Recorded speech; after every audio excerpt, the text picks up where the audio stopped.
Good morning అందరికీ నమస్కారం. పల్లె చట్టాలు కార్యక్రమానికి స్వాగతం. ఈరోజు మనం తెలంగాణ రాష్ట్ర ప్రభుత్వం డిజిటల్ సర్వే చేస్తామని ప్రకటించిన నేపథ్యంలో భూముల సర్వే ఏం జరగబోతుంది, ఇంతకు మునిపే ఆంధ్రప్రదేశ్ రాష్ట్రంలో కూడా భూముల సర్వే ప్రారంభమైంది. 2020 డిసెంబర్ గత సంవత్సరం డిసెంబర్ నుంచి 5-6 నెలలు అవుతుంది. ఆంధ్రప్రదేశ్ రాష్ట్రంలో కూడా భూముల సర్వే ప్రారంభమై తెలంగాణ రాష్ట్రంలో ఇటీవలే గౌరవ ముఖ్యమంత్రి ప్రకటన చేశారు. తెలంగాణ అన్ని గ్రామాలలో కూడా డిజిటల్ సర్వే పూర్తి చేస్తామని. ఈ నేపథ్యంలో రెండు విషయాల గురించి మనం ఈ పల్లె చట్టాల కార్యక్రమంలో మాట్లాడతాం. ఒకటి, భూములు సర్వే జరుగుతున్నప్పుడు రైతులు, భూ యజమానులు ఎలాంటి జాగ్రత్తలు తీసుకోవాలి. ఎందుకంటే భూముల సర్వే సెటిల్మెంట్ జరిగిన ప్రతిసారి కూడా చిన్న రైతులు చాలా ఇబ్బందులు పడిన దాఖలాలు మనకు కనపడుతూ ఉంటాయి. భూములు కొలవడానికి వచ్చినప్పుడు భూములు ఎట్లా కొలుస్తారు, హక్కులు ఎట్లా నమోదు చేస్తారు, రికార్డుల వివరాలు సరిగ్గా ఉన్నాయా లేదా, ఇవన్నీ చూసుకోకపోతే తర్వాత ఆ రోజులలో చాలా ఇబ్బందులు పడే అవకాశం ఉంటుంది. కాబట్టి దాని విషయాల గురించి మనం కొన్ని అంశాలు ఈ రోజున ప్రస్తావన చేసుకుందాం. ఇక రెండవది, భూముల సర్వే ప్రభుత్వం ఏ విధంగా చేయబోతుంది, రైతులకి, భూ యజమానులకి మరింత మేలు జరగాలి అంటే ఇంకేం చేస్తే బాగుంటుంది అనే అంశాన్ని కూడా ప్రస్తావన చేసుకుందాం. ఇక మూడో అంశం ఈ రోజు వీళ్ళని బట్టి మాట్లాడుకోగలిగి సర్వే చట్టం ఉంది.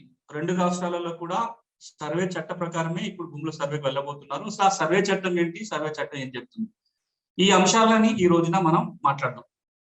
ముందుగా భూముల సర్వే సెటిల్మెంట్ ఏదైతే ఈ రోజున తెలంగాణలో ప్రారంభం కాబోతుందో, ఆంధ్రప్రదేశ్ లో ప్రారంభమైందో, ఇది ఒక 60-70 ఏళ్ల కింద జరగాల్సిన పని కనీసం ఇప్పుడన్నా జరుగుతుంది.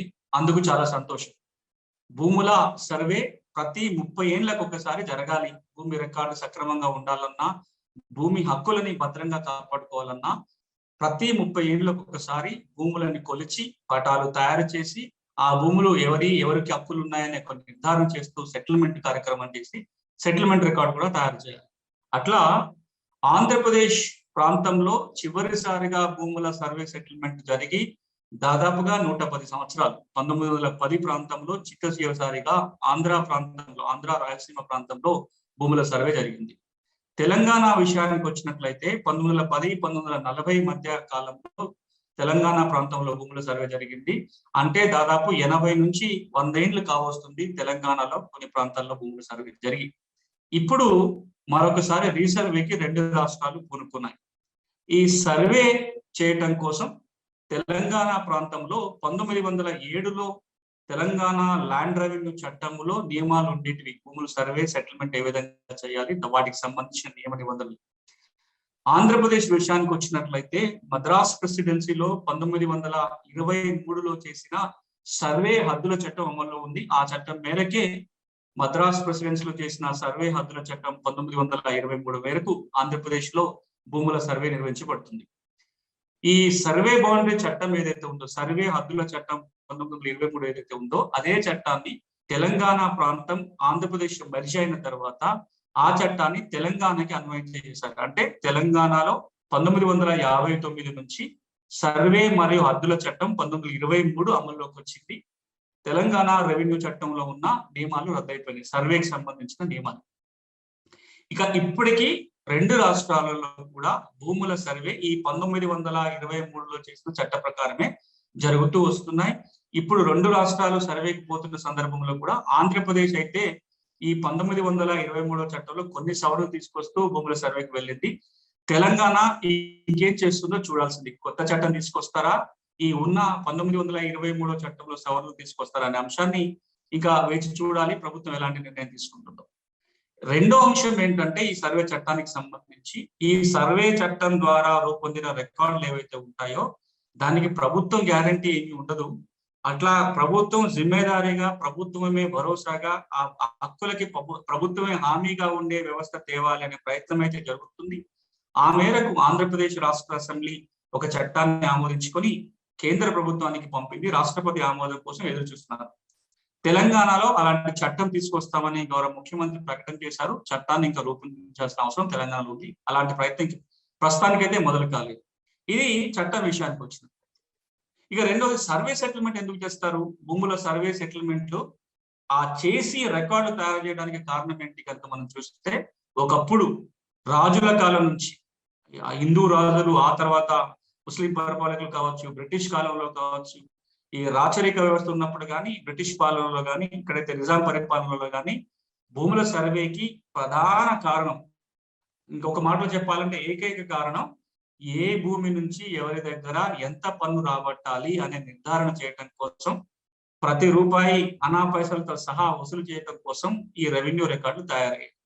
అందులో 2 రకాల రికార్డు, భూముల్ని కొలిచి తయారు చేసే రికార్డు, ఆ భూమి ఎలాంటిది, దాని క్లాసిఫికేషన్ ఏంటి, దాని నుంచి ఎంత శిస్తు రాబట్టుకోవచ్చు, ఆ భూమి ఇప్పుడు ఎవరి నుంచి ఆ శిస్తు రాబట్టాలి అనే అంశాలు నిర్ధారణ చేసే కార్యక్రమాన్ని సెటిల్మెంట్ అంటాం. తెలంగాణలో సర్వే చేసి తయారైన రికార్డు గ్రామనక్ష, టీపన్.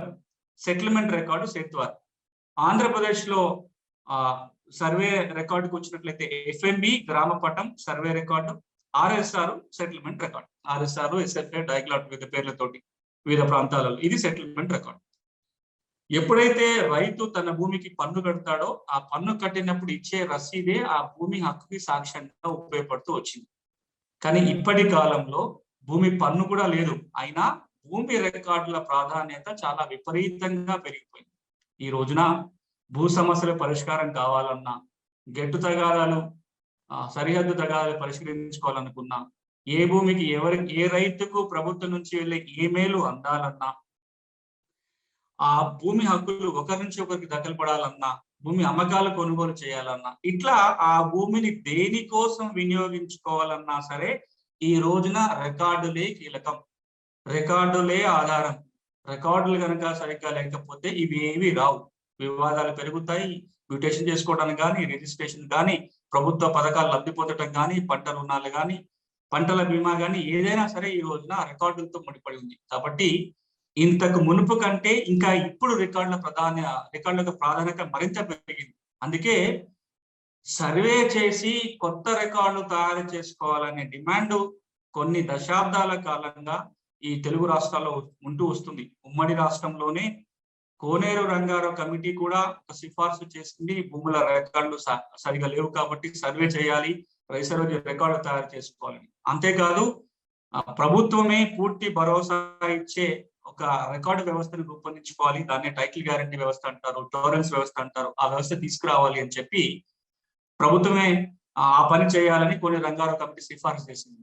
ఉమ్మడి రాష్ట్రంలో నిజామాబాద్ జిల్లాలో ఒక ప్రయత్నం జరిగింది. 40 కోట్ల రూపాయల ఖర్చు పెట్టి అప్పటి ఉమ్మడి ఆంధ్రప్రదేశ్ లో నిజామాబాద్ జిల్లాలో టైటిల్ గ్యారంటీ ఇవ్వడం కోసం భూముల సమగ్ర సర్వే చేసి రికార్డు తయారు చేసే ప్రయత్నం జరిగింది. పలు కారణాల వల్ల, చట్టం చేయలేకపోవటం వల్ల, రైతులలో అవగాహన కల్పించకపోవటం వల్ల, వివాదాలు పరిష్కారం చేయకపోవటం వల్ల, ఇట్లా పలు కారణాల వల్ల 40 కోట్లు ఖర్చు అయినా ఒక్క రికార్డు కూడా ఫైనల్ చేసుకోలేకపోయారు. ఆ పైలట్ నిష్ప్రయోజనంగా మిగిలిపోయింది. ఇక ఇప్పుడు ఈ అన్నిటి నేపథ్యంలో కేంద్ర ప్రభుత్వమే 2008 నుంచి ఒక కొత్త పథకాన్ని రూపొందించి NLRMP పేరుతోటి, national land records modernisation programme పేరుతోటి భూ రికార్డులన్నీ ఆధునీకరణ చేయాలి, భూముల సర్వే చేయాలి, ప్రతి కమతానికి ఒక ప్రత్యేక గుర్తింపు సంఖ్య, పూర్తి వివరాలతో తయారు చేయాలి, ఆ భూమి రికార్డుకి భూ యజమానికి పూర్తి భరోసా ఇచ్చే టైటిల్ గ్యారంటీ వ్యవస్థ తేవడం కోసం ప్రయత్నం చేస్తుంది.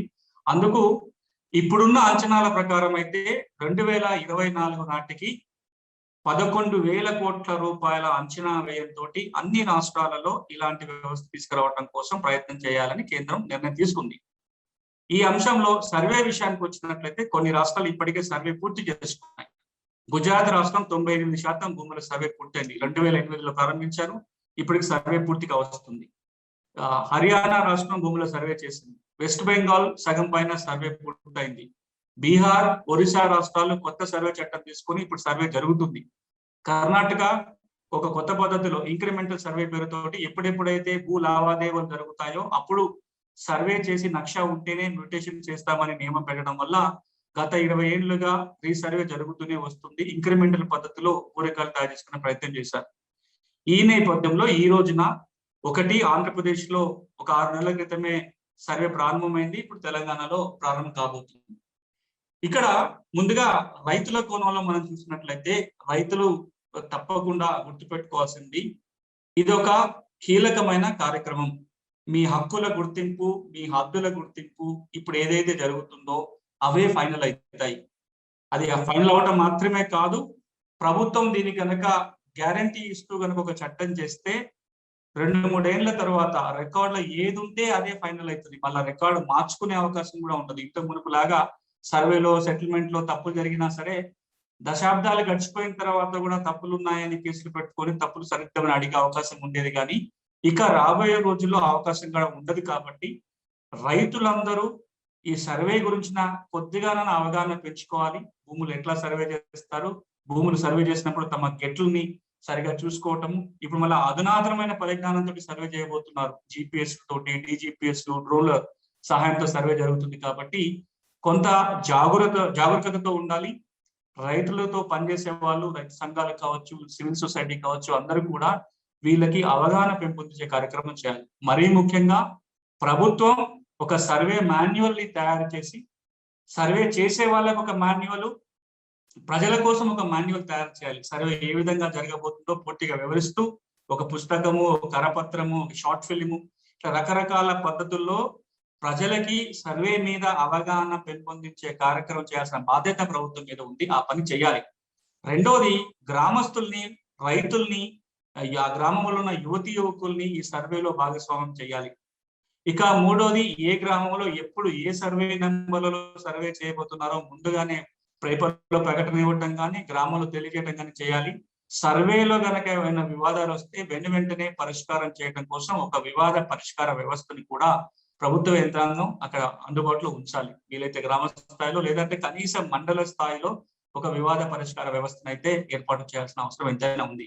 ఇది ప్రజలు ఒకసారి తెలంగాణ కూడా డిజిటల్ సర్వే ఏ విధంగా చేయబోతుందో ప్రకటించిన తర్వాత మళ్ళీ పూర్తి వివరాలకు వెళ్దాం.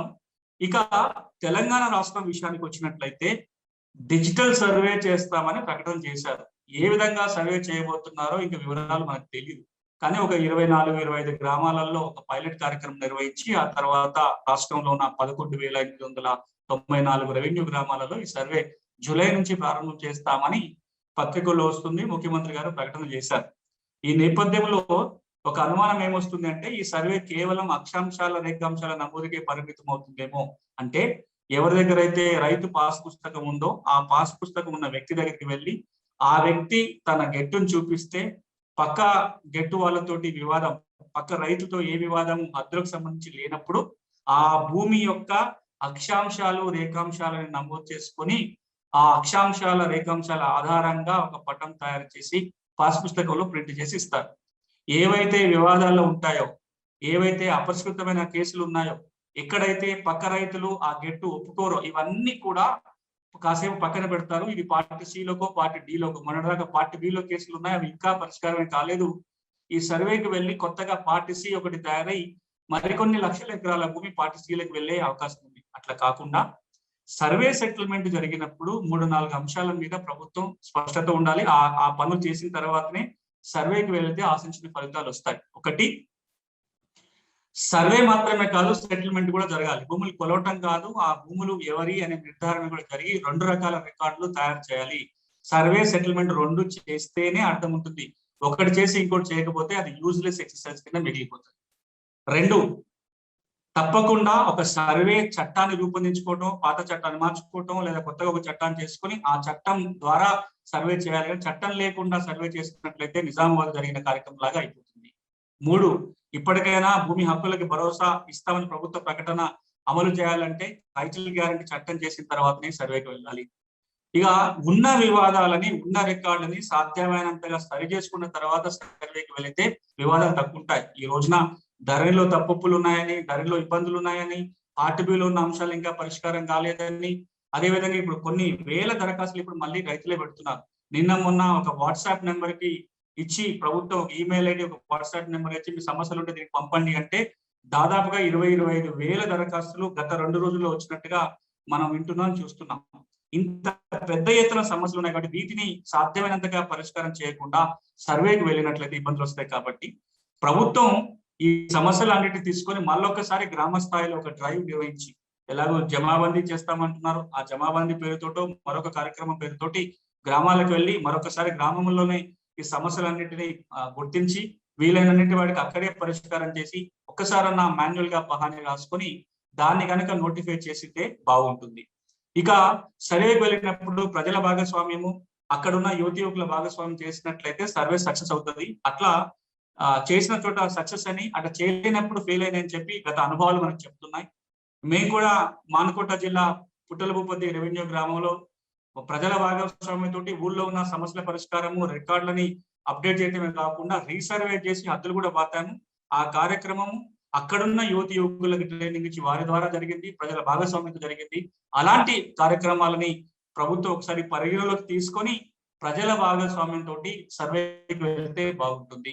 ఇక ఎలాగూ 27, 24 గ్రామాలలో పైలట్ నిర్వహిస్తామని ప్రభుత్వం చెప్తుంది కాబట్టి ఈ అన్ని గ్రామాల్లో ఒకే విధానంతో సర్వేకి వెళ్ళడం కాకుండా ఒక 4-5 విభిన్నమైన విధానాలని టెస్ట్ చేసి అందులో తెలంగాణలో ఏది చేస్తే బాగుంటుందో ఆ ప్రకారం కనుక నిర్ణయం తీసుకొని సర్వే అమలు చేస్తే మంచిది.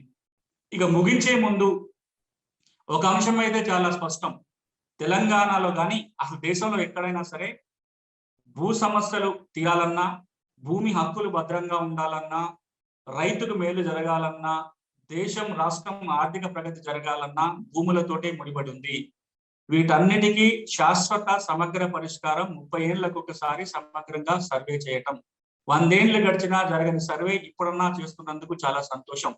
కానీ ఈ సర్వే చేసేటప్పుడు తగిన జాగ్రత్తలు కనుక మనం తీసుకోకపోతే సమస్య కంటే పరిష్కారమే మరింత కష్టాలు తెచ్చే విధంగా తయారవుతుంది. సమస్య తీరేలాగా ఇది ఉండాలి, కానీ కొత్త సమస్యలు సృష్టించకుండా రైతులకి భద్రమైన భూమి హక్కులు, స్పష్టమైన భద్రమైన హక్కులు చూపించే కార్యక్రమంగా ఇది మిగులుతుందని ఆశిస్తూ ఒకసారి తెలంగాణ కూడా సర్వే విధానాలు ప్రకటించిన తర్వాత మరింత లోతుగా ఈ అంశం గురించి మనం మాట్లాడుకుందాం. వచ్చే వారం మరొక అంశంతో కలుసుకుందాం. అంతవరకు సెలవు. నమస్తే.